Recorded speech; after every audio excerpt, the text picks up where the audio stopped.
ख्वाहिशात इंसान के दिल में उठती हैं और उनमें से बहुत सी ख्वाहिशात ऐसी होती हैं जो जायज़ होती हैं और इंसान की ज़रूरियात से मुतल्लिक़ होती हैं और सही ज़रूरियात से मुतल्लिक़ होती हैं और उसका दिल चाहता है कि उसकी ख्वाहिशात पूरी हों। इस सिलसिले में मैं कोट करना चाहता हूँ,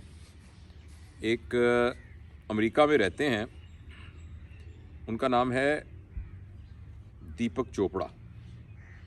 और माइंड साइंसेस में और कॉन्शियसनेस के बारे में उनका बहुत सारा काम है।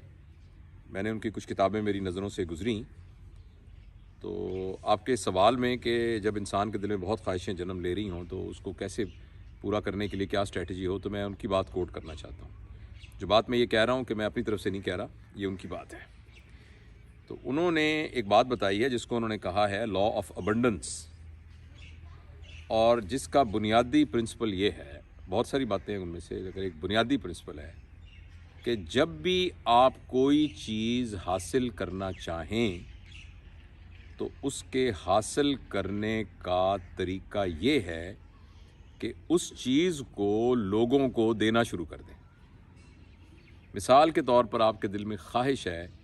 कि सब लोग आपकी इज़्ज़त करें, तो आप लोगों को इज़्ज़त देना शुरू कर दें। अगर आप चाहते हैं कि लोग आपका एहतराम करें तो आप लोगों का एहतराम करना शुरू कर दें, और प्योरिटी ऑफ इंटेंशन के साथ, कारोबार की तरह से नहीं कि मैं इसका एहतराम करूंगा इसके बदले में ये मेरा एहतराम करेगा, ऐसे नहीं। मैं इसका एहतराम करूंगा कि इसलिए कि इसके अलावा तो कोई चॉइस ही नहीं है।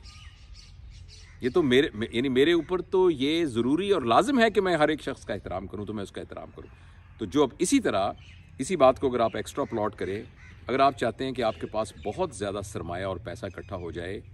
तो आप लोगों को ज़्यादा पैसा कमाने की अपॉर्चुनिटी में हेल्प करना शुरू कर दें और आप पैसे को देना शुरू कर दें। गर्ज़ आप किसी चीज़ का भी नाम लें, जो चीज़ आप हासिल करना चाहते हैं, अगर आप ये लोगों को देना शुरू कर दें तो अबंडेंस के कानून के तहत वो चीज़ें आपके पास आना शुरू हो जाएंगी। अच्छा, अब ये बात मुझे इतनी ज़बरदस्त ना सिर्फ ये कि दिल को लगी, बल्कि मेरी अकल को भी ये लगी, मेरे कॉन्शियस में भी, मुझे समझ में भी ये बात आई, और मैंने इसको थोड़ा सा अपने तौर पर आजमा कर भी देखा कि हम जिस चीज़ को लोगों को देना शुरू कर देते हैं, आपके पास वो चीज़ें आना शुरू हो जाती हैं। तो ये मेरा ख्याल है, आपके दिल में भी जो ख्वाहिश आई है आपने लिए, उस कॉमोडिटी को, चाहे वो मटीरियल कॉमोडिटी है और चाहे वो नॉन मटीरियल कॉमोडिटी है, चाहे वो रवैये से मुतल्लिक है, आपकी सोच से मुतल्लिक है, या कोई सब्सटेंस है, उसको आप लोगों में बांटना शुरू कर दें और आप देखिए कि फिर आपके पास वो चीज़ें किस तरीके से आना शुरू हो जाती हैं। मैं ये बात बिल्कुल ना कहता अगर ये मेरा ज़ाती तजुर्बा ना होता।